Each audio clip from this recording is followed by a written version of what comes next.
Oye, brothers, ¿cómo andan? Yo estoy bien junto con los brothers de Kik, pero... ¿qué ha sido eso? Un alien. Así es, bros, porque hoy veremos un video del canal de Alex PhD. Alex lo busca, Alex te cuenta, Alex... Gracias por subir videos, boludo. El iceberg de casos de aliens número 1. Este video dura 1 hora, así que trae tus palomitas, tus papitas, tu bebida, porque descubriremos los casos más perturbadores de aliens de Alex PH. Ok, saben que me gusta buscar historias curiosas en internet. A mí también. Pero las que más me dejan pensando siempre son las de eventos extraordinarios que, según quienes las vivieron, fueron causadas por cosas fuera de este mundo. Ay, o maratón. como decimos, aliens. Ahora hace unas semanas God. encontré tantos casos de este tipo que voy a tener que dividir esta serie en varias partes. A la Así madre, que vamos a ver una casos de banda. personas que vieron algo de otro mundo, lo reportaron y desde ese momento su vida no volvió a ser igual. ¿Ustedes creen en los aliens? Hace ya tiempo sacaron un estudio que decía que había agua en Marte. Y el agua tiene microorganismos. Entonces hay una cosa que a mí me decían en la Biblia. Me decían que los aliens no existen porque no existe vida fuera del mundo de la Tierra. Pero si hay microorganismos, significa que también hay una especie de vida, aunque sea celular, muy pequeña, unicelular, no sé cómo se dice. Entonces, pues quién sabe, tal vez, no sé, el agua es el inicio de la vida. En Depende de 1973, los aliens. Charles Hickson, de 43 años, y su Hola, compañero Charles. Calvin Parker, de 19, Hola. están trabajando para una ¿Calvin de 19? Guacho, se ve más grande que yo. ¿Qué carajo? constructora de barcos. Esto en Ok. Pascagoula, Mississippi. Ahora, recuerden esta diferencia de edad porque va a importar más adelante. Pero bien, el 11 de octubre, después de La un día diferencia pesado, de ambos edad. deciden ir de pesca. What the fuck? Poco después llegan a un muelle tranquilo a la orilla del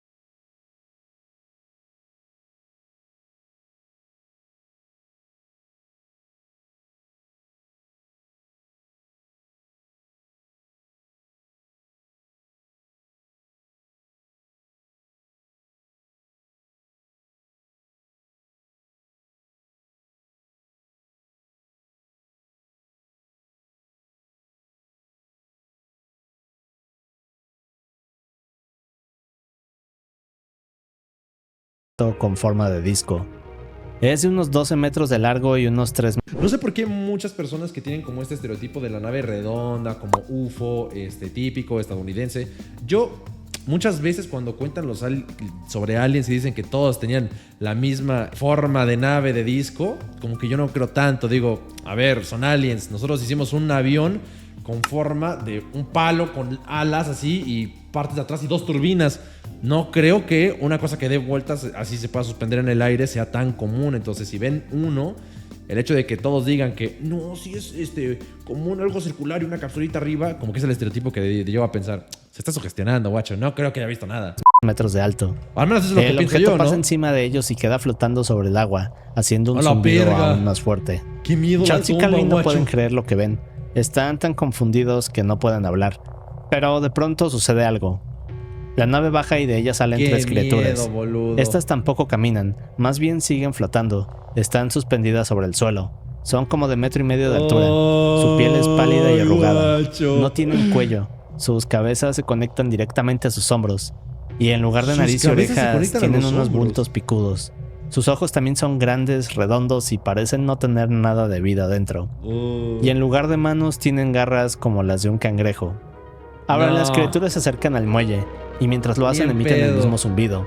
Unos seres de otro mundo que su nave es un disco que se levita, no que vuela, sino que levita con pinzas de cangrejo en lugar de manos. ¿Cómo van a armar la nave entonces? En este punto No Charles sé, y Calvin no no sé. pueden moverse. Están congelados de miedo. O eso piensan. Verán, Charles y Calvin ni siquiera pueden hablar, pero se dan cuenta de que en realidad lo que les está pasando no viene de ellos. Es decir, What los the seres fuck? les están haciendo algo. Están completamente paralizados.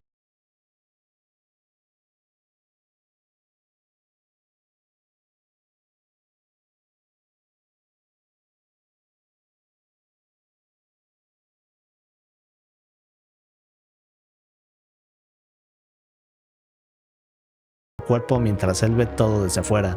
Luego ve cómo los seres flotan de regreso a la nave cargándolos. Una No les sección creo del casco nada. de la nave empieza a ondularse como si fuera agua. El metal termina por desaparecer y en su lugar hay una entrada. Una vez adentro, Charles solo puede mover los ojos, pero aquí ve una luz que no lo deja distinguir nada. De pronto las criaturas comienzan a rodearlo. Siente cómo sus garras frías presionan su piel. Charles cierra los ojos y reza pidiendo que todo sea un sueño. Pero lo que está pasando está lejos de acabar. Verán un par de minutos después, Calvin por fin despierta acostado en una tabla metálica. Está en medio de una habitación circular. Ondas. Hay una luz blanca intensa que viene de las paredes y no lo deja ver bien. El aire es denso y huele a metal, como si estuviera en algún cuarto de máquinas. Luego identifica otro olor. Es más agrio, como amoníaco. Cuando sus ojos se ajustan se da cuenta de que no está solo. Frente a él hay un humanoide, solo que no es como los del muelle. Este más bien tiene los ojos más grandes y en forma de almendra. Sus rasgos son más finos y delicados. Este humanoide en realidad parecía una mujer. Y entonces Calvin empieza a escucharla en su cabeza. La mujer le dice que está a salvo y que no le hará daño, pero Calvin no se tranquiliza. Es decir, estas cosas los habían secuestrado, así que lo último que podía hacer era calmarse. De todas formas, Calvin no puede hacer nada, así que la humanoide empieza a examinarlo presionando distintas partes de su cuerpo. Mientras lo hace, vuelve a decirle que no tenga miedo, pero de pronto la mujer toma una sonda y la introduce por la garganta de Calvin. Aquí comienza a sentir un dolor agudo. Intenta gritar, pero no puede. Ahora, mientras esto pasa, Charles, que está en otra habitación, está experimentando algo parecido. Los tres seres del muelle lo rodean. No mames. Sus garras examinan su cuerpo, pero se mueven como robots. Ellos también empiezan a comunicarse con la mente. Guácala. Solo que no intentan tranquilizarlo. Ahora estos seres sondean la mente de Charles. Prepárate, porque te vamos a sacar todo el jugo, cabrón. No mames. Es difícil de explicar, pero Charles dijo que sintió cómo inspeccionaron sus recuerdos y memorias. A la verga. Pero luego un objeto metálico del tamaño de un balón de fútbol empieza a flotar sobre él. Charles siente cómo esta cosa lo escanea. Baja y sube por todo su cuerpo hasta que se queda dando vueltas alrededor de su cabeza. Ahora, mientras Charles y Calvin fueron pasando cada prueba, podían ver el resto de la nave. Ven cómo hay más seres haciendo tareas diferentes. Otros están observándolos sin moverse. Sci-fi, ¿no? Alrededor de las habitaciones hay consolas con luces parpadeando. De estas salen símbolos proyectados como si fueran hologramas, y todos estos van cambiando a medida que trabajan. Además de esto, también escuchan aquel zumbido, pero ahora es tan intenso que los desorienta y les produce una gran náusea. Película, literal. Ver todo esto es demasiado, así que de nuevo Calvin comienza a desmayarse. Pero justo antes de que lo haga, lo último que ve en su mente es al humanoide que intenta decirle algo. Cuando Calvin empieza a entender el mensaje, todo se apaga. Tiempo después, Charles y Calvin despiertan a las orillas del río. La nave ya no está. Ambos están desorientados, aterrados y sin entender qué acaba de pasarles. Creen que llevan horas ahí, pero no es así. En realidad solo han pasado 20 minutos. Cuando logran recomponerse, deciden que tienen que reportar lo que pasó, así que llaman a la Fuerza Aérea, algo que es un error. Fuerza Aérea. La respuesta de la Fuerza Aérea es no tomarlos en cuenta. Es decir, su historia era absurda. Les dicen que su historia loca no les interesa. Aún así salen y van directo con el sheriff. En la estación vuelven a contar lo mismo. ¿Cómo contactan Los a la oficiales Fuerza tampoco creen Aérea? lo que dicen. Lo único que les llama la atención es que Charles y Calvin se ven asustados. Así que solo para asegurarse y descartar otras posibilidades planean algo. Una especie de trampa. La policía los deja solos en una habitación, pero sin decirles que están a punto de grabarlos. Y esta para mí es quizás la prueba más importante de esta historia. Ahora, cuando Charles y Calvin entran, no saben que es una trampa. La policía piensa que en cualquier momento van a delatarse solos. Tal vez digan que es una buena broma, o tal vez intenten ponerse de acuerdo para dar los mismos detalles. Pero nada de esto ocurre. Lo que capturan es justo lo contrario. Bro, lo tienen.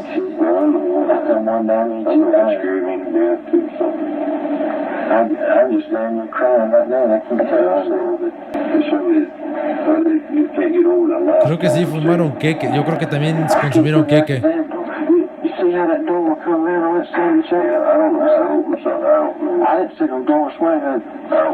¿Y por qué decían que era importante lo de las diferencias de edades?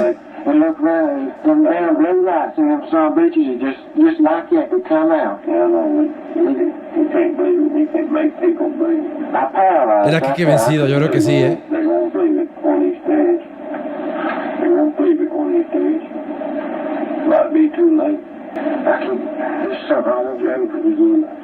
Uy, qué miedo, en la cinta, guacho, Calvin y Charles hablan del incidente. Escuchamos que están confundidos. Hablan de lo que pasó y dudan si lo que contaron lo van a entender las otras personas cuando se enteren. ¡Qué miedo! No parece que estén actuando o inventando cosas. Los dos parecen estar muy seguros de lo que dicen. Pero mientras están aquí, algo interesante ocurre fuera de la estación. Suena que se malviajaron. Verán, esta misma noche varias personas del pueblo llaman varias veces a la estación para reportar.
Ahí.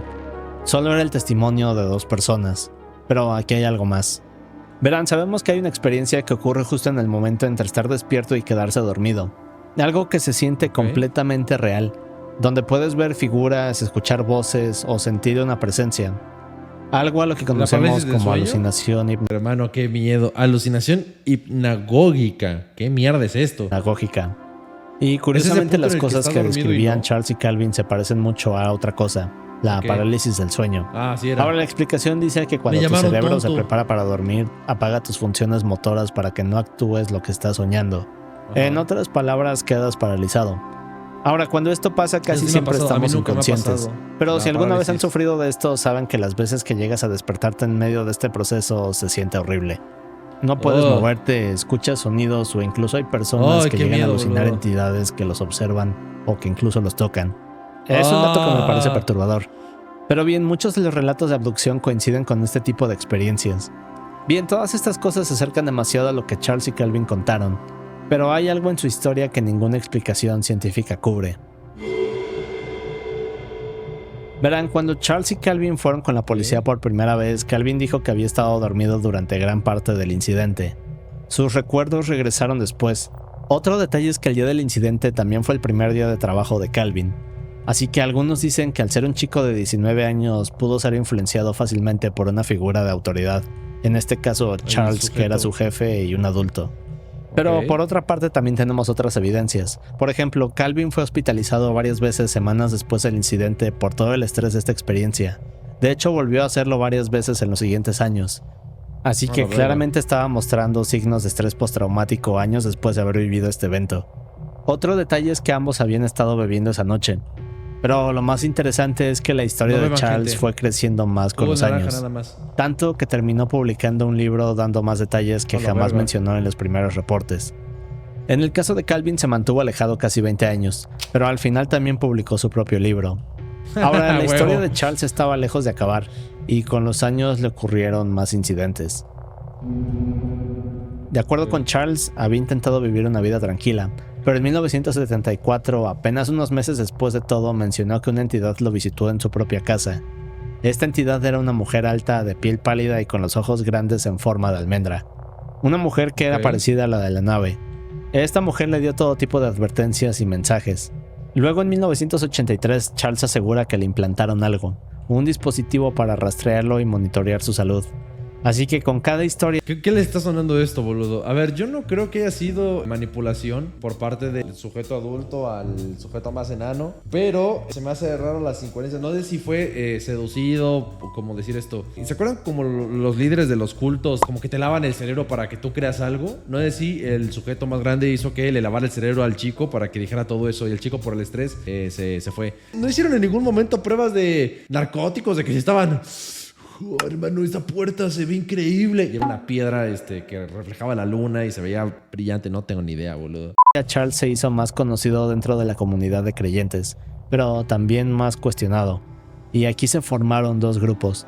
Aquellos que creen que en verdad Charles tiene contacto con seres de otro mundo y aquellos que simplemente no lo hacen.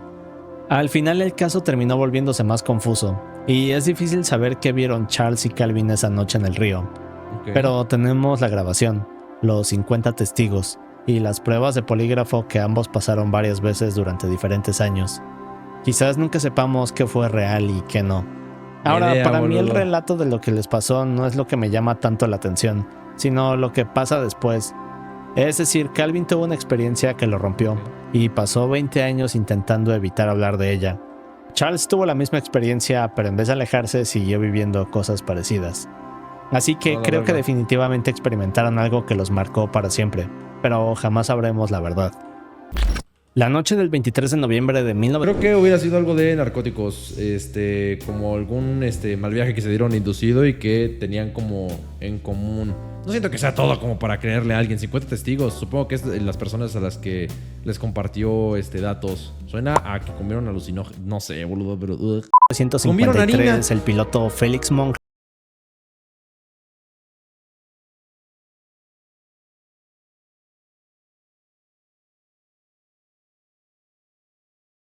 los radares de la Fuerza Aérea estadounidense captan algo que sería inexplicable.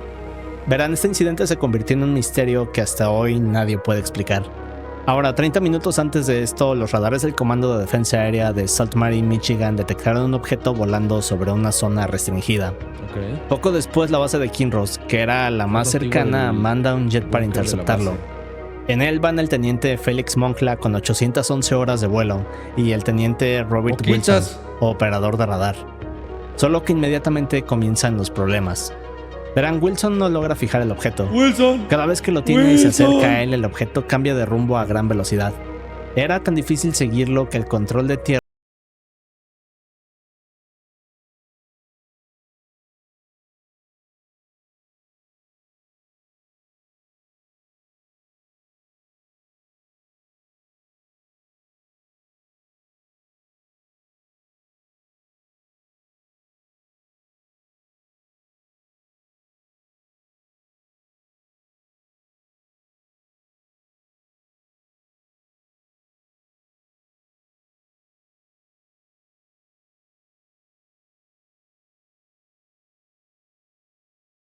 pero de pronto el punto en el radar da la vuelta y sigue su trayectoria hasta desaparecer.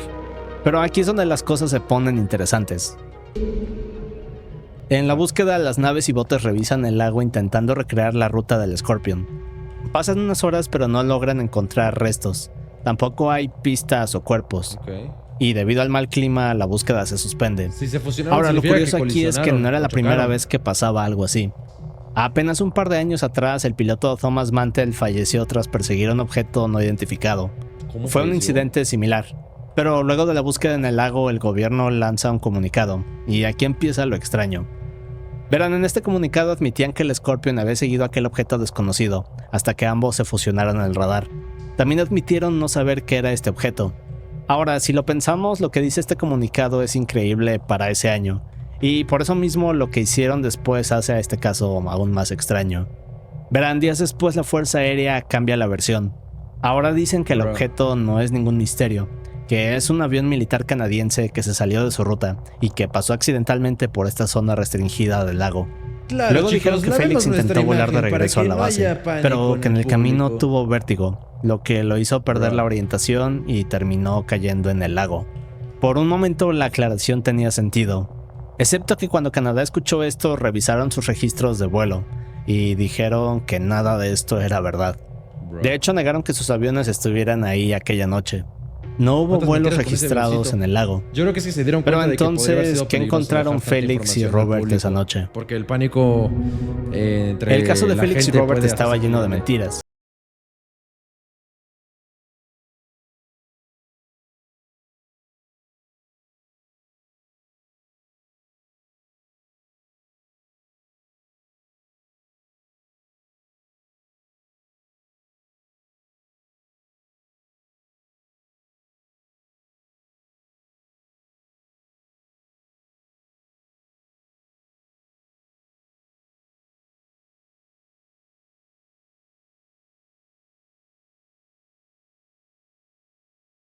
lo que pasó con mi esposo. No sé cuál Pero suena entonces, peor, si dicen que el avión cayó al lago o explotó a mitad del aire, quiere decir que los restos de su avión deben seguir ahí, ¿cierto? Petateó. Bien, pues esta fue una gran pregunta. Y resulta que claro. alguien encontró algo.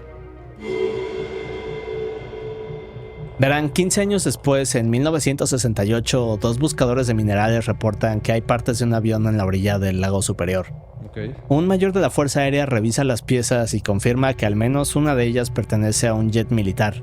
Pero después de la confirmación, no hay nada. Nadie vuelve a hablar del tema. No hubo seguimiento o algún reporte, o por lo menos algo que explicara qué pasó con esto. Durante años todo se mantuvo en silencio, hasta que en 2006 todo cambió. Un hombre llamado Adam Jiménez de una empresa llamada Great Lakes Dive Company va a los medios y revela Jiménez. Que él y su equipo encontraron el avión completo en el fondo del lago. Okay. Y no solo eso, entonces no explotó en el dice aire. Que junto al avión hay algo más, un gran objeto metálico con forma de gota. Así que Jiménez comienza a dar entrevistas, guacho. Habla en programas de radio, luego publica en su sitio web 2 imágenes tomadas con un sonar. En las fotos vemos lo que parece ser el Scorpion, pero a un lado de él vemos otro objeto con forma de gota. Esta es la supuesta nave.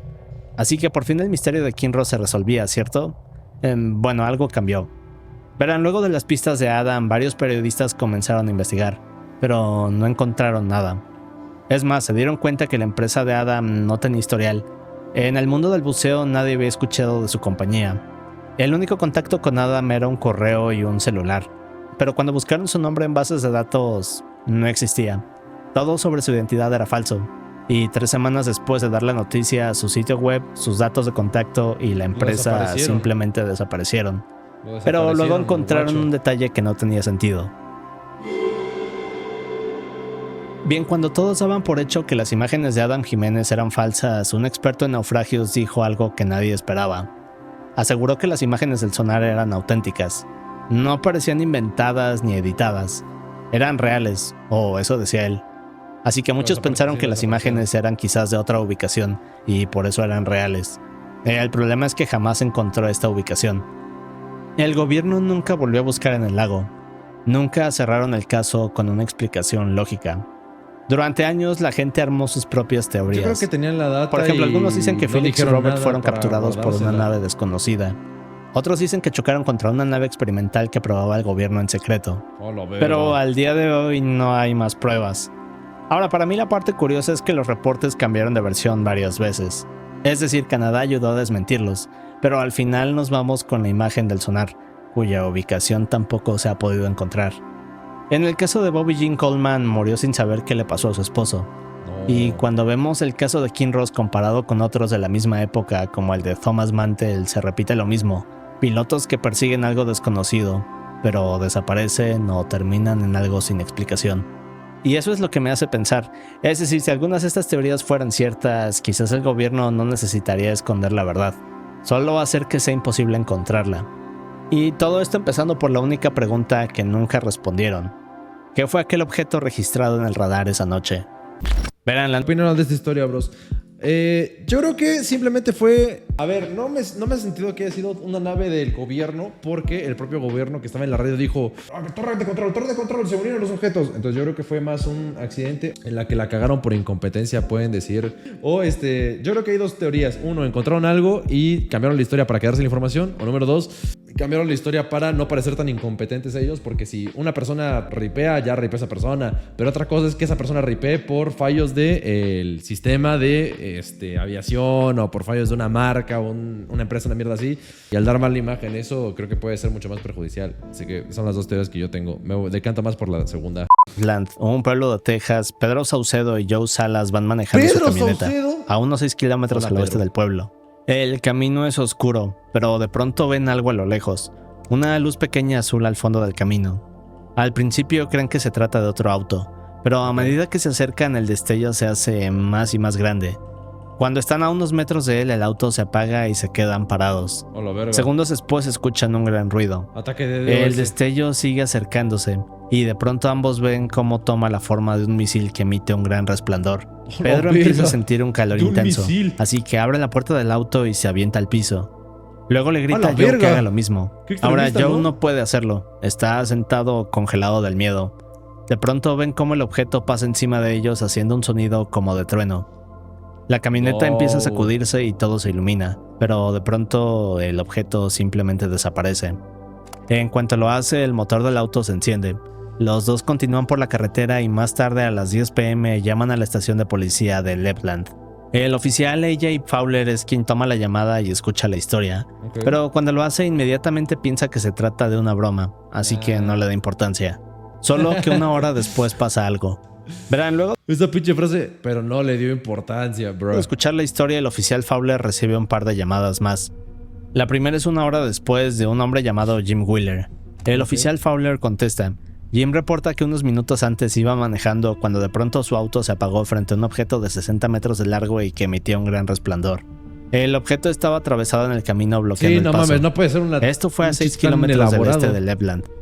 Jim le dice que cuando se bajó para verlo mejor, el objeto se elevó y desapareció en menos de un segundo. En cuanto se fue, el auto de Jim volvió a encender y pudo continuar su camino. Esta es la primera llamada de las que el oficial Fowler recibiría. Poco después, a las 10:55, una pareja que maneja al noroeste del pueblo ve un destello azul cruzar el cielo. Sus faros y la radio del auto se apagan por varios segundos. Pero 5 minutos después de esto, José Álvarez llama para reportar el mismo objeto a 18 kilómetros al norte. A la medianoche, un estudiante llamado Newell Wright ve un objeto ovalado flotando sobre el camino. Su motor falla, pero de pronto este objeto se eleva y desaparece. Estas llamadas continuaron hasta las 2 a.m. En menos de 3 horas, 15 personas que no se conocían describieron exactamente lo mismo. Sí, pero macho, no puede ser ocurre algo curioso. Ya. Verán, de los 15 testigos de esa noche hay uno que puede ser el más importante. Pedro Saucedo, el primero que llamó y fue ignorado inmediatamente. En el reporte del proyecto Blue Book lo describen como alguien con educación básica y dicen que no tenía concepto de dirección. Que sus respuestas eran contradictorias. ¿Cómo que con educación básica, Así bro? Que con eso descartaron su testimonio. Nada más di que ahora Saucedo era un inmigrante. Pero en vez de preguntarle por los detalles, el gobierno solo explicó por qué no debían hacerle caso o creerle. Un inmigrante lo que hace que esto se más sospechoso. Mal, y en el caso de los otros 9 testigos jamás fueron interrogados. Tampoco aparecieron en el reporte final. Pero la historia va más allá. Este relato de un objeto misterioso atravesando los cielos de Lapland comenzó a crecer. A los pocos días el pueblo entero no dejaba de hablar del tema. Esto se hace una noticia nacional. Y es aquí cuando el caso termina en manos del proyecto Blue Book, el programa especial de la Fuerza Aérea encargado de investigar avistamientos de objetos no identificados. Todas las pistas indican que esto es más extraño de lo que parece, así que la Fuerza Aérea termina mandando a un sargento a Lapland para investigar. Pero aquí empiezan los problemas. Verán, el sargento investigó un total de 7 horas. Ya los castigaron. En ese tiempo solo entrevistó a 3 de los 15 testigos. Ahora, para él esto fue suficiente. Concluyó que todo lo que vieron fue un rayo y que las fallas de los autos se debieron a los circuitos eléctricos mojados por la lluvia. El caso fue cerrado. O sea, mucha coincidencia, ¿no, papu? Ah, no mames, un rayo. Ah, no mames, lluvia. Sí, para mí que están drogados. Ahora, un astrónomo de Harvard llamado Donald Menzel, también conocido por ser escéptico, estuvo de acuerdo con esta teoría. Según él, esta noche las condiciones fueron perfectas para que se formara un rayo en forma de bola. Menzel aseguró que hablar de un ovni era absurdo, así que con esto el caso quedó resuelto, o eso parecía. Verán, para que el caso se cerrara tan rápido, tuvo que pasar por alguien en específico, un científico llamado J. Allen Hynek, que era el asesor científico de la Fuerza Aérea y la cabeza del proyecto Blue Book. Hynek decía qué casos investigar y cuáles ignorar, así que cuando el sargento entrega su conclusión, Hynek está de acuerdo y el caso queda cerrado inmediatamente. Pero aquí hay un detalle importante que lo cambia todo. Luego de la investigación, el investigador James McDonald testificó en 1968 ante el Congreso de Estados Unidos y contradijo la explicación oficial. Aseguró que esa noche no hubo ninguna tormenta eléctrica. Mencionó que solo hubo un poco de lluvia. Pero luego vino otra versión de Hynek. Verán, en la fecha del incidente descartó el caso, pero años después admitió otra cosa. Dijo que esa semana estuvo monitoreando las 24 horas del día al satélite Sputnik, que apenas había sido lanzado. No me acuerdo. En pocas palabras, a Hynek no le interesaba el tema del avistamiento de Lapland. Solo quería monitorear al Sputnik. Pero también admitió algo más. Reconoció que coincidió con la versión oficial de la Fuerza Aérea sin pensarlo, y de forma apresurada. También dijo que no había evidencia de que un rayo fuera capaz de apagar el motor de un auto, o hacer que sus faros fallaran. Los testigos, por otra parte, nunca mencionan una tormenta eléctrica o lluvia. Dijeron que ese día el cielo estaba cubierto y que había algo de neblina, lo que hace este caso aún más confuso. Gracias, Pepe. Pero años después, Hynek admitió todos estos errores frente a todos. 9 de los 15 testigos nunca fueron entrevistados. 15 personas que no se conocían dijeron lo mismo, pero nadie volvió a preguntarles nada. Así que, ¿qué fue lo que ocurrió esa noche en el cielo de Lapland? A ver, soy un hombre con poder y me llegan 15 reportes de lo mismo de diferentes lados y todos coinciden en algo. Ay, me quiero ir a mi casa a comerme una Brother in Christ. 6 de enero de 1958 a las 12:15 de la tarde, Almiro Barahona estaba descansando debido a un fuerte dolor de cabeza. Ahora, Almiro era un fotógrafo a bordo de un barco, pero mientras descansa en su camarote, alguien entra gritándole que traiga su cámara. Almiro la toma sin entender para qué. Luego sube y aquí se da cuenta de algo extraño. De inmediato se lanza hacia la barandilla. Levanta la cámara, pero a su alrededor está toda la tripulación que no dejan de empujarlo, gritar y le impiden ponerse en posición. Cuando puede, toma algunas fotos. Una foto clara. Lo que nadie sabe todavía es que estas fotos van a perseguir a Almiro por los próximos 50 años. ¡Hola, pero, ¿qué es lo que quedó en su cámara? Verán, unos meses atrás Brasil formaba parte del Año Geofísico Internacional. Era un esfuerzo científico mundial para estudiar la atmósfera y los océanos. Para eso la Marina montó una base en la isla Trindade, una isla remota en medio del Atlántico. Almiro era uno de los fotógrafos a bordo del barco que los llevaba. El 16 de enero de 1958, mientras se preparaban para zarpar de regreso, las luces del barco empezaron a fallar solas. Los generadores también. Y luego varios marineros con años de experiencia comenzaron a sentirse mal. Tenían un gran mareo y un fuerte dolor de cabeza. Almiro era una de las personas con estos síntomas. Más tarde ese día es cuando uno de sus compañeros va por él y le grita que traiga la cámara. Cuando Almiro sale y se asoma, lo que ve es un objeto desconocido que está suspendido en el aire a varios metros adelante del barco. Guacho, tiene que tener la foto. Es aquí cuando levanta la cámara y entre empujones logra tomar varias fotos. Pero luego ocurre algo. Un par de semanas después del incidente, las fotos se publican. Almiro se hace famoso de inmediato. En sus fotos vemos aquel ovni en el cielo. Las fotos llegan a los periódicos y hacen que todo el mundo hable de ellas. Pero mientras el caso crece, alguien se da cuenta de algo. Verán, unos años atrás, en 1954, Almiro había hecho algo con un amigo. Juntos mostraron fotos de un ovni que no eran reales. Con esto, Almiro fue a una revista y publicaron una nota con un título que decía: "Un ovni me siguió a casa". Las personas no tardaron en descubrirlos. Almiro salió a decir que era para demostrar que era fácil engañar a todas estas personas. La historia no llegó a más y quedó enterrada. Pero cuando la prensa descubrió esto en 1958, no tardaron en destrozar a Almiro. Lo acusaron de mentiroso. Dijeron que si lo hizo una vez, seguramente lo haría de nuevo. Pero mientras el público se burlaba de él, algo distinto pasaba en privado. La Marina de Brasil lo interroga varias veces, y las preguntas que le hacen no eran las que esperaríamos. Es decir, no le preguntan cómo fabricó la foto. Por ejemplo, una de las preguntas específicas era si podía calcular la velocidad de aquel objeto. ¡A la verga! Puede parecer extraño, pero muchos se preguntan por qué el gobierno de Brasil haría este tipo de preguntas si se trataba de un supuesto objeto falso. Bueno, hay algo más. Verán, meses antes, en esa misma isla, un capitán aseguró haber visto un objeto plateado alejándose a gran velocidad. Y en otro incidente similar, la Marina de Brasil estaba persiguiendo a un objeto, cuando de la nada su radar falló. Otro detalle sobre las fotos de Almiro es el siguiente. Verán, en las fotos falsas que hizo tiempo atrás, Almiro había puesto objetos superpuestos para crear el montaje. Pero en las de la isla no fue así. Varias personas confirmaron que ellos mismos estuvieron en el cuarto de revelado de fotos con él. Aseguraron también que vieron el momento exacto en que Almiro sacó las fotos del líquido revelador. Todos dijeron que las fotos son reales. Pero quizás la prueba más grande es que otras 48 personas que iban a bordo del barco confirmaron que el objeto de las fotos es lo que vieron ese día. La Marina de Brasil siguió investigando. Nunca pudieron confirmar que el objeto fuera falso, pero eso nunca se hizo público, y la reputación de Almiro quedó dañada para siempre. Pero en 1978, es decir, 20 años después del incidente, alguien analiza las fotos una vez más. Y de nuevo no se puede llegar a una conclusión. No había pruebas de que fuera algo verdadero, pero tampoco se podía confirmar que estas fotos fueran un montaje. El caso no se pudo cerrar. Almiro falleció en el año 2000 y siempre se le acusó de ser un mentiroso.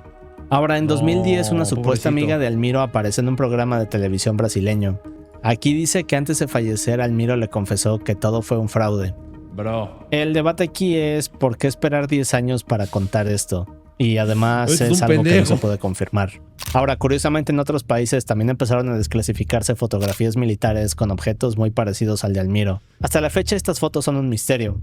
Solo que no sabemos si dudar de él o de quienes lo han intentado desmentir. Este es un pendejo. La noche del 14 de septiembre de 1994, las personas de Zimbabue están en casa, cuando escuchan las puertas y ventanas que comienzan a temblar. Nadie sabe qué ocurre, pero de pronto se escucha una gran explosión.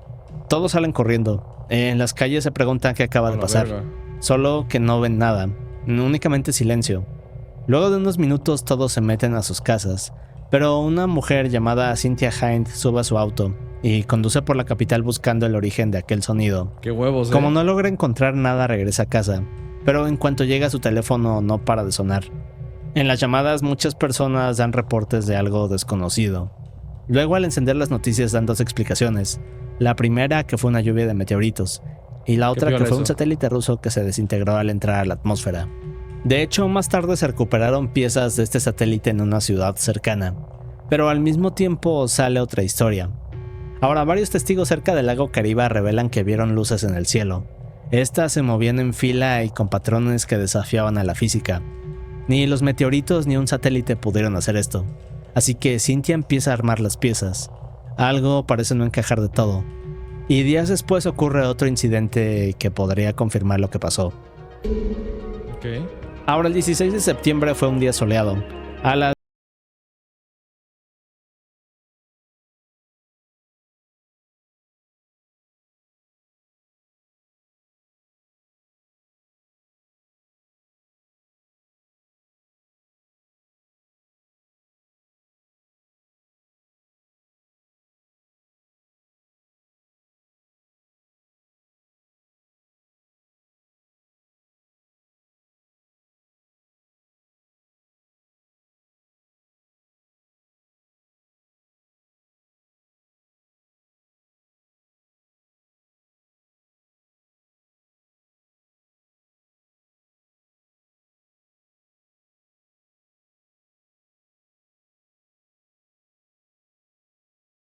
ahí está, hay algo detrás de los árboles.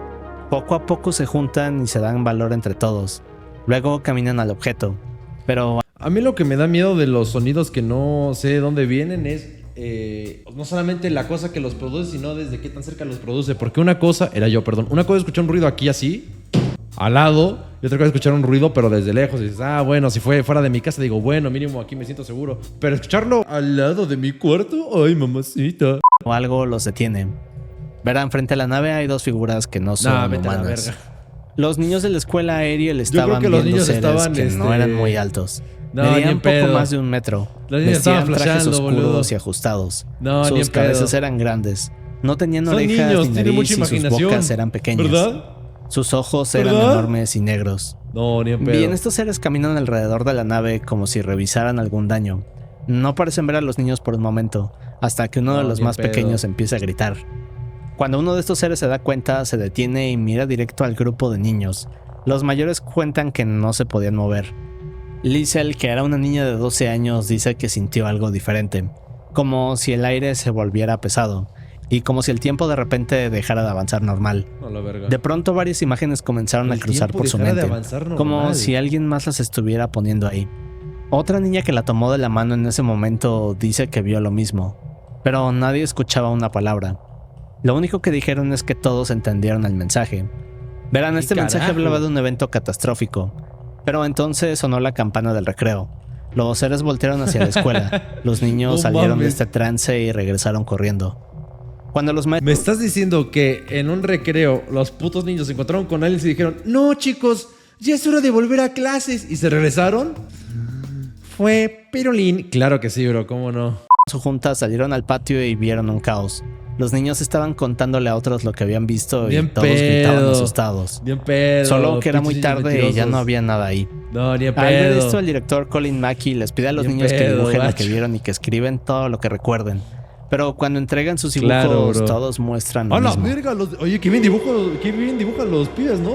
Ahora, apenas 2 días antes, en otra escuela cercana, 100 estudiantes vieron un objeto volando muy bajo, como si fuera a aterrizar. Más tarde, en otra zona cercana, una madre y su hijo reportaron algo parecido. pero casi al mismo tiempo un camionero reportó haber visto seres extraños al costado de la carretera.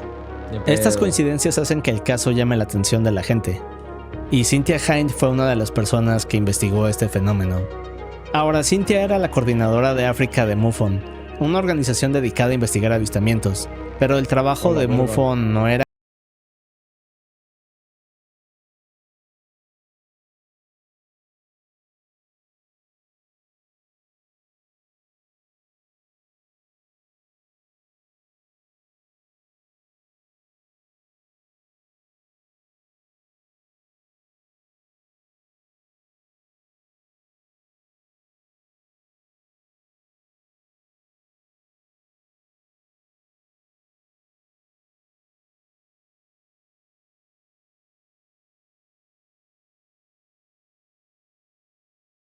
lo hicieron, pero las cosas solo se pondrían más confusas. La noticia del evento se extendió por el pueblo. La gente empezó a dar sus propias explicaciones. Por ejemplo, algunos hablaban de espíritus, otros del Tokoloche, una criatura legendaria que es un ser pequeño de cabeza grande. Guacho, qué feo. Otras personas decían que también había santuarios en la zona que trajeron a la nave. El Tokoloche. Pero realmente no había una explicación del suceso. Lo único... Pero el Tokoloche suena como te toco de noche, no, boludo. Es un duende. No, guacho, pero no le pueden poner otro nombre, boludo. ¿Qué carajo el Tokoloche? Lo único en lo que todos coincidían era una sola cosa: que definitivamente algo pasó en la escuela Ariel. Maldito Tokoloche. Hasta aquí todo apuntaba en la misma dirección. No, bro, no. Las historias coincidían. Yo voy a creer que los es un Tokoloche. Investigadores eran serios. Los niños mostraban traumas reales. No, bro, Tokoloche. Y hay un detalle aquí que los investigadores no dejaron pasar con los años. Verán, los niños que inventan una historia tarde o temprano se contradicen. Cambian detalles o quizás olvidan por completo lo que dijeron. Claro. Pero estos niños jamás lo hicieron. No, y aquí es cuando entra el doctor John Mack, un profesor y psiquiatra de Harvard. En este año John hace entrevistas a los niños y llega a la conclusión de que no mienten. Para él lo que sea que vivieron era real. Era muy difícil que 62 niños inventaran la misma historia y con los mismos detalles. Y quizás la parte más interesante es que estos seres dejaron un mensaje que hablaba de una catástrofe. Algo así como el apocalipsis. Pero por alguna razón no dijeron cómo arreglarlo. La historia sonaba sincera para el Dr. John. Solo que cuando empezamos a revisar hay detalles que no encajan. El relato de la escuela Ariel es sorprendente, pero hay algunas cosas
problema. Ahora, John tenía fama de hacer preguntas dirigidas, es decir, preguntas que le dan like si crees que sigue siendo el Tokoloche. Respuestas al entrevistado. Así que muchos pensaron que era un invento de Mac para dar su propio mensaje, aunque todo esto le costó demasiado. Ahora Harvard formó un comité para investigarlo. Fue la primera vez en la historia de la escuela que investigaron a un profesor con su rango. Al final lo dejaron seguir dando clases, pero su reputación nunca se recuperó. Sus colegas se burlaron de él. Hijo de puta. La gente había pasado de considerarlo un gran doctor a cuestionar todo su trabajo. Aquí es donde el caso debió terminar. Qué mal, pero no fue el final de John. Ahora, casi 10 años después, en 2004, John va caminando de regreso a casa cuando un conductor ebrio lo atropella. Fue un accidente, o eso dice la versión oficial. Pero hay un detalle. Uno que muchos no dejan pasar. Hola, verga, Ese boludo, mismo qué día en voy. Inglaterra, otros 3 hombres llamados John Mack también fallecen. Además de que su familia nunca presentó cargos contra aquel con ¿Qué? No, es una banda, ¿eh? muchos no dejan pasar. No. Ese mismo día en Inglaterra, otros 3 hombres llamados John Mack también fallecen. No, los Además de que su targetearon a familia todos. nunca presentó cargos Los trataron contra de aquel silenciar. conductor ebrio. Un par de coincidencias No. que para muchos son sospechosas. Así que por un lado tenemos Y como trataron de silenciar pero no les salió, seguramente amenazaron a su familia para que no demandara al otro sujeto, al atropellador. No, guacho, qué turbio. los niños Este que fue el caso dibujaron que lo más me mismo gustó, sin haberse boludo. puesto de acuerdo. Este fue el que También más me hay gustó. maestros que les Qué creyeron. miedo, Una guacho. investigadora que se dedicaba a desmentir casos como este, pero en el caso de este incidente no pudo. No lo pudo Y también desmentir. tenemos un No, psiquiatra de guacho. Harvard que arriesgó su carrera diciendo que esos niños no mentían. Ahora, por otro lado, también tenemos testimonios que no encajan del todo. No, Pero guacho. aún así, 30 años Es una después de todo banda. esto, los niños que ahora son adultos A siguen la verga. contando exactamente la misma historia. A la verga. Y eso es lo qué que me deja piola. pensando. Pero quizás nunca sepamos qué ocurrió con los niños de la escuela Ariel. Qué piola, boludo. De todas las historias de personas Oh, abducidas esa fue la por que más me fuera de gustó, este boludo. mundo, hay una para mí que es de las más increíbles y mejor documentadas. No. Y no es solo un Es que relato, entonces nos puede ayudar. sino Sí, un bro, evento llamen con a varios Omega testigos. Bananas. Es un caso que nadie ha podido explicar. Verán, en Hasta 1975, en el pueblo Ya. de Snowflake, Arizona, un grupo de leñadores está a mitad de una jornada de trabajo. Ok. Mike Rogers es el jefe del grupo. Una Hola, persona Mike conocida Rogers. por algo particular. Contratar solo personas sensatas, trabajadoras y honestas. Bien, Mike Rogers. El bien. trabajo requiere de manejar maquinaria pesada, motosierras y más. Pues sí, Así no que el mames, grupo está imagínate lleno contratar a de alguien que no hombres tiene rudos. cerebro. El más joven de ellos, ¡De de hombres 22 años, rudos! era el más arriesgado y quien siempre se enfrentaba a las cosas en lugar de huir. Y recuerden esto porque va a importar. ¿Ya Esto ves, nos bro? lleva al 5 de Hombres noviembre. rudos. El grupo lleva 3 días trabajando jornadas largas en el bosque nacional Apache Seatwaves. Cuando terminan, los 7 suben a la Bro, camioneta eso de es Mike y Project Zomboid, arrancan ¿qué de regreso carajo? al pueblo. En el camino van platicando, cuando de pronto hacia la derecha ven algo entre los árboles. Es una luz que apenas si puede verse. Al principio no le dan importancia. Uno de ellos Bro. comenta que es la luna, pero luego otro voltea y le dice no, No mames, la la luna luna está está hacia allá. este lado. Guacho, Aquí qué se dan miedo. cuenta que detrás de los árboles hay algo más. Todos Puta intentan madre. encontrar una explicación. Guacho, Uno la de luna ellos está dice que allá. tal vez sea un incendio, pero tampoco hay humo. El más joven de todos propone No, ir a ¿qué voy? investigar. Los demás A huevo, dudan el al más principio, pero arriesgado. terminan accediendo. Así que Mike gira el volante y Uy. se desvían a través de un camino de terracería entre el bosque, hasta que llegan a una zona abierta. En cuanto llegan, lo primero que ven es la luz, pero inmediatamente se quedan congelados.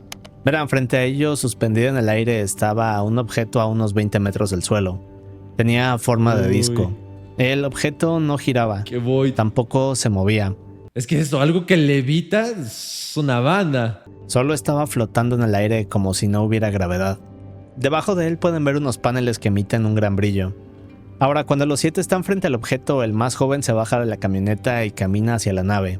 Ok. Los demás le gritan que regrese. Le dicen que huevotes, se aleje ¿eh? del objeto, pero el chico solo se acerca más y más. De alguna manera vale la nave verga. percibe este movimiento, entonces comienza a girar. Unos segundos después emite verga. un sonido metálico, como si algún mecanismo se estuviera activando en el interior. El chico se agacha e intenta hacerse para atrás, pero de pronto hay un gran Mira el destello. tamaño de esos huevos, Un rayo de literal. luz sale del objeto y golpea al chico. A la verga. Los otros 6 no saben qué hacer. Luego lo ven ser levantado del suelo y ser arrojado varios metros más adelante. Lo único que piensan en este momento es que deben de ponerse a salvo. Es decir, ven cómo el objeto no es amigable. Mike le grita a todos que regresen, así que todos corren de regreso a la camioneta. Luego arrancan y huyen del lugar dejando al chico atrás. Pero lo que pasa después es un poco más extraño. Ok. Luego de un par de minutos huyendo, Mike logra tranquilizarse y frena. Aquí les dice a los demás que deben regresar y que no pueden dejar a su compañero atrás. Los otros que están muertos de miedo le dicen que no quieren. Los 6 comienzan a discutir, pero finalmente deciden volver. El problema es que cuando llegan al sitio ya no hay luces. La nave ya no está. Pero dejó tras marca. unos minutos buscando, su compañero también estaba desaparecido. No, Todos gritan su nombre. guacho. Recorren entre los árboles, pero no ven nada. Luego intentan buscar marcas en el No, suelo para bebé, seguirlas, pero no hay ningún rastro. Mike se derrumba y comienza a llorar. Es decir, él sentía que este chico era su responsabilidad. Al no encontrar nada, piensan que lo mejor es llamar a la policía. Pero ahora hay otro problema. Verán, no saben qué es lo que van a Sí, lo explicar abducieron, se o lo llevaron. cómo es que van a intentar decir lo que O pasó. se fue de peda. Es decir, la historia sonaba absurda. Una vez vuelven a discutir pensando qué hacer, pero terminan conduciendo al primer teléfono público que encuentran. Ahora, Ken Peterson es quien toma el teléfono. Es el único de los 6 que puede mantener la calma, así que es quien llama al departamento del sheriff. Cuando marca, le dice al sheriff que han perdido a uno de sus compañeros en el bosque, que han visto algo extraño en él, pero que no puede explicarlo y que lo mejor es que vengan a ver por ellos mismos de qué se trata. Poco después llega el sheriff Marlin Gillespie y su compañero. Ken empieza a explicar cómo comenzó todo desde que vieron aquella luz entre los árboles. Pero antes de que hable del objeto, Mike, que estaba nervioso, estalla y les dice que lo que vieron es un ovni, que este había emitido un rayo de luz y que había golpeado a su compañero. Pero lo vieron peor que se de todo es que evaporó. ahora estaba desaparecido. Ahora los Porque oficiales imagínate ver a un miran cabrón, a todos. que Lo le dan que con un decían rayo era y de repente ilógico. desaparece. Así que lo siguiente En que el hacen es momento. detenerlos y revisar la Es una camioneta. banda. No encuentran nada en ella, pero deciden hacerle pruebas para ver si habían tomado alcohol o ingerido alguna sustancia. Claro, lo lógico. Aquí se dan cuenta que los 6 están completamente sobrios. Puta Están madre. en buen estado. Ahora, para el sheriff Gillespie esto no era un caso de ovnis. Él estaba seguro que estos hombres le habían hecho algo a su compañero y estaban inventando esta historia No. para encubrir un crimen. Más tarde el sheriff diría que este encubrimiento estaba Really mal cool. planeado. Dijo que los hombres no podían explicar bien lo que pasó, pero que lo único que hacían bien era actuar asustados. No. Bien, unas horas después comienza una búsqueda. Es En una ellas bala. hay perros, equipos especiales y decenas de voluntarios. La búsqueda dura días, pero no encuentran nada. Lo único que actúan bien Mientras es de esto pasa, los asustados. policías amenazan a Mike y su macho. equipo. Les dicen que lo mejor es que confiesen lo que hicieron con el chico y dónde habían dejado el cuerpo. No. Era la única forma en la que podrían Boludo, imagínate ir a buscar a tu amigo con los policías y te digan eso. Ya, déjense de mamadas. ¿Dónde está el cuerpo? reducirles la sentencia. Así que estaba más que claro. Si su compañero no aparecía, entonces serían culpados de asesinato. Solo que aquí hay otro detalle. Verán, mientras la búsqueda se llevaba a cabo, Mike se da cuenta de algo extraño. En el bosque había 3 hombres con chamarras rojas. Estaban caminando con unos aparatos que parecían detectores de metal. Parecían estar escaneando el suelo. En un punto Mike logró acercarse a estos hombres para preguntarles qué hacían, pero aquí descubre algo extraño. Ahora, los hombres de rojo que estaban buscando por el bosque responden que están buscando radiación, considerando que todos los que estaban ahí estaban tratando esto como un caso de desaparición. Pero buena onda, hay ¿no? más. Decir directamente, Mike les "No, pregunta radiación". con qué departamento vienen o si forman parte del equipo del sheriff, pero los hombres no quieren dar detalles, solo repiten que están buscando radiación. En este punto Mike piensa algo. Verán, cuando la nave disparó el rayo, los 6 estaban cerca, y dado que estaban a solo unos metros de la nave, piensa que quizás ellos tienen radiación. Ahora, unas horas antes, Mike y los Hola, demás fueron a verga, casa para milico. cambiarse de ropa, pero en la camioneta aún permanecían sus cascos. Mike le pide a los hombres de rojo que los escaneen. El hombre de rojo pasa el aparato y la aguja se dispara al máximo. No, Pero las cosas se ponen macho, extrañas. qué Verán, los hombres de miedo, rojo se hacen a boludo. un lado y comienzan a platicar mirando al grupo de leñadores y sus cascos. Cuando Mike se acerca Qué para miedo, preguntarles qué boludo. pasa o si todo está bien, los hombres solo responden que deben de seguir buscando. Unos minutos después toman sus cosas y se pierden entre el bosque. Mike regresa con el sheriff Gillespie para demasiado. preguntarle por qué hay hombres buscando radiación, pero este le responde que no hay ningún equipo de radiación, solo un par de equipos especiales de búsqueda y rescate. Ahora, este es un detalle bro. que me parece curioso. Verán, la gran mayoría de los que participaron en la búsqueda recuerdan haber visto a estos hombres de rojo, pero en los registros no hay nada sobre ellos. Parece que solo confirmaron que hubo radiación en el sitio y luego simplemente desaparecieron. Al día de hoy nadie sabe quiénes eran. Pero regresando a la historia, la búsqueda continuó durante un par de días más hasta que finalmente se suspendió. Solo que antes de que esto pasara, el caso da un giro. Al ser un pueblo pequeño, Snowflake comenzó a culpar al grupo de leñadores. Todos qué creen lo huevos. mismo que el sheriff, que estos 6 hombres le hicieron algo a su compañero y que inventaron aquella historia del ovni para encubrir el crimen. La noticia sigue creciendo por los siguientes días, tanto que llega a medios nacionales e internacionales. De pronto Snowflake estaba lleno de reporteros. El departamento del sheriff recibía decenas de llamadas diarias donde la gente pedía información sobre aquel incidente. Gillespie y su compañero sentían que esto era demasiado. Es decir, no solo tenían la presión del pueblo entero, sino que ahora parecía que se estaban convirtiendo en la burla del pueblo. Aquí es cuando deciden terminar con todo y mandan traer a uno de sus mejores examinadores de polígrafo del país. Alguien con un porcentaje de acierto que estaba entre el 92 y 98%. Así que unos días después los leñadores son sometidos a una prueba de 2 horas. El detalle importante es que las preguntas no eran sobre naves ni luces, eran del crimen. Eran preguntas acerca de lo que habían hecho con su compañero. Uno por uno los leñadores pasan. 5 de los 6 pasan la prueba. Solo el sexto sale inconcluso.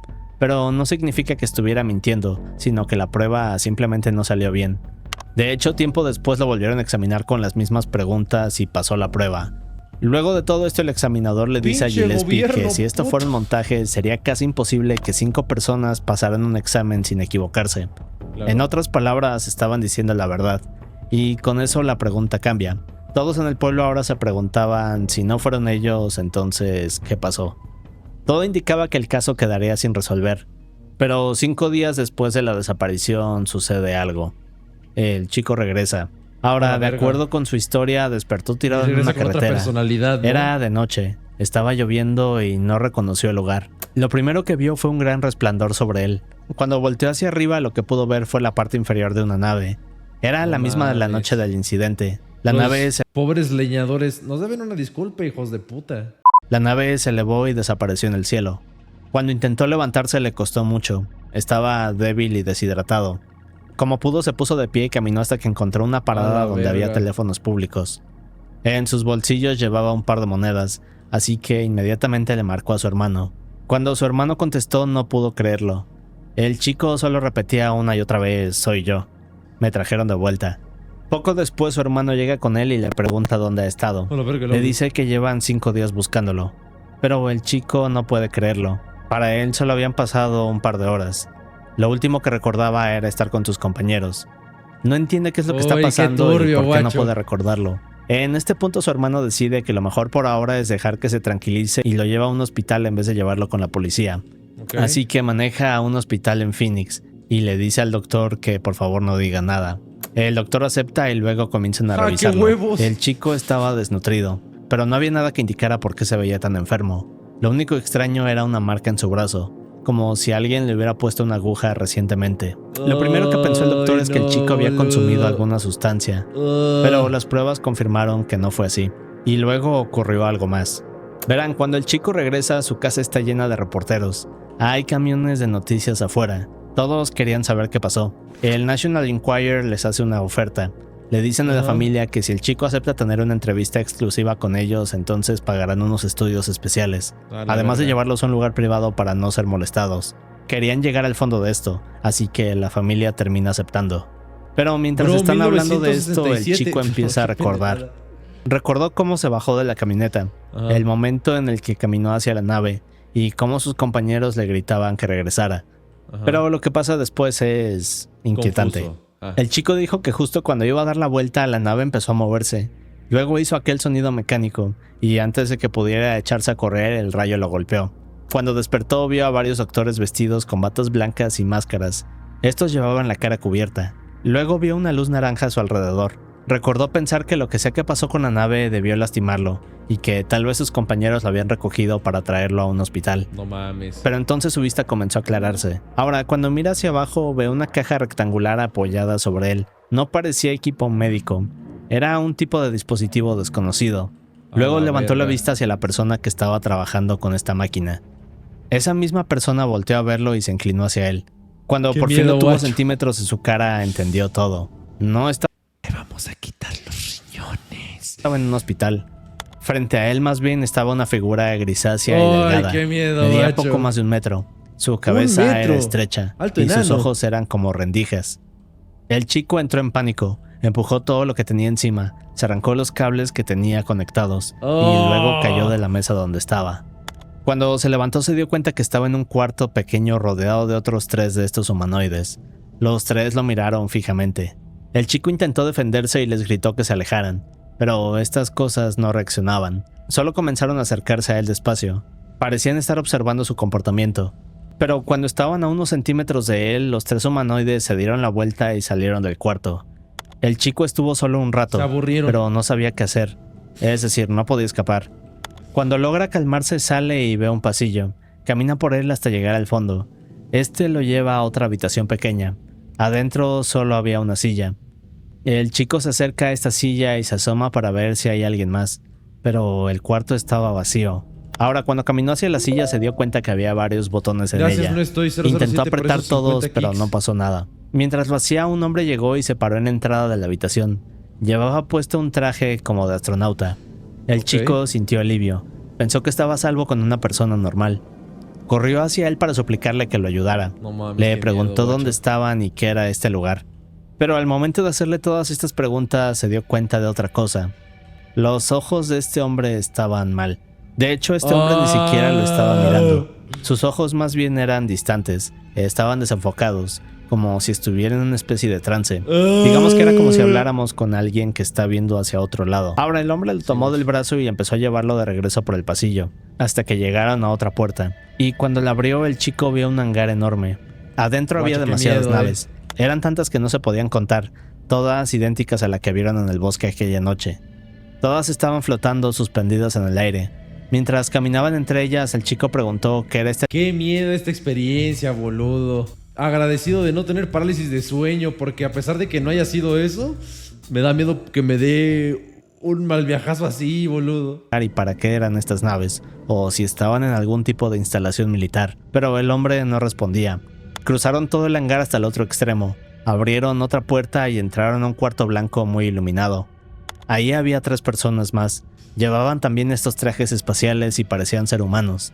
Cuando el chico los vio, sintió alivio por su aspecto humano, aunque también tenían los ojos raros.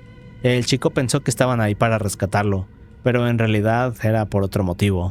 Los 3 hombres lo levantaron, lo pusieron sobre una mesa, y mientras el chico intentaba forcejear con ellos, le pusieron una máscara de gas en la cara. De pronto quedó inconsciente, y su siguiente recuerdo fue despertar tirado en aquella carretera con la luz encima de él. Me da miedo pensar Ahora que el le chico no metieron pudo algo en hablar el con sus cuerpo, compañeros bro. de inmediato. O sea, un De parásito hecho, o pasaron algo así. días antes de que Un pudiera cable o hacerlo. algo así, un En parásito. este lapso el chico dio entrevistas, la policía lo interrogó y el caso siguió escalando. Tiempo después las cosas se calman un poco y es aquí cuando los 6 leñadores junto con el chico se juntan. Ellos solo querían saber una cosa. ¿Qué había estás, ocurrido amigo? con su compañero? ¿Qué fue lo que El te chico pasó? se sienta y les cuenta todo, desde el momento en el bosque con ellos hasta despertar en la carretera. Todos le creyeron, es decir, ellos mismos vivieron la primera mitad de esta historia. Ahora, cuando escucharon la historia, todos se sintieron culpables. Para ellos, si no se hubieran ido, tal vez no se hubieran llevado a su compañero. Esta es la última plática que tuvo el Demasiado grupo. coincidencia este caso. No Cada sé, quien se fue por su este lado es y el que más me ha continuaron con gustado, sus vidas. el de los chicos Simplemente es se el segundo que más me ha separaron gustado. para olvidar aquel evento traumático. Pero qué miedo, Pero guacho. esto solo los arruinó por completo. Verán, luego de todo el grupo jamás pudo vivir en paz. Se les arruinó su vida. ¿Por Quedaron qué? marcados como los locos que hablaban de aliens. No. A uno de ellos, su propia familia lo desconoció por vergüenza. Hoy, No. más de 40 años después, cuando alguno Es de ellos una habla del banda. tema, vuelven a contarlo de la misma forma. Muchos creen que la historia de este chico es falsa. Una No. simple mentira. Pero la pregunta que nos deja todo esto es si esto Pobre fuera un pibe. fraude, ¿de qué le sirvió mentir? Es decir, no ganaron nada. No hubo dinero y la fama que ganaron fue de locos. A todos les costó sus trabajos, su credibilidad y en algunos casos hasta su familia. Y hay un dato más. A lo largo de 40 años, entre el chico y sus compañeros se hicieron 16 pruebas de polígrafo. Volvieron a pasar todas. A la La verga. historia de este chico llamado Travis Walton sigue siendo un misterio. Pero, ¿qué fue lo que pasó con él? Pero si quieren ver otros misterios o casos similares a estos, les recomiendo estos 2 videos de aquí. A la verga. Es que lo del polígrafo no es 100% real. Pero pues aún así que feo que siendo la prueba que tenían en ese momento, que nos dijeran, ¿salió bien? Esta salió bien y les chupara la pija. Nos vemos en Kik. También les dejo el canal de Alex en la descripción. Muy piola. Suscríbete para más contenido. ¿Cuál fue su historia favorita? La mía fue esta última y la de los pibes, boludo. Qué miedo. Lo de que no estaban mintiendo, incluso de grandes que lo siguieran diciendo, boludo. No es como una mentira de niños, sino que ya pasaron como 20 años y siguen con la misma. What the fuck, guacho. Alto miedo.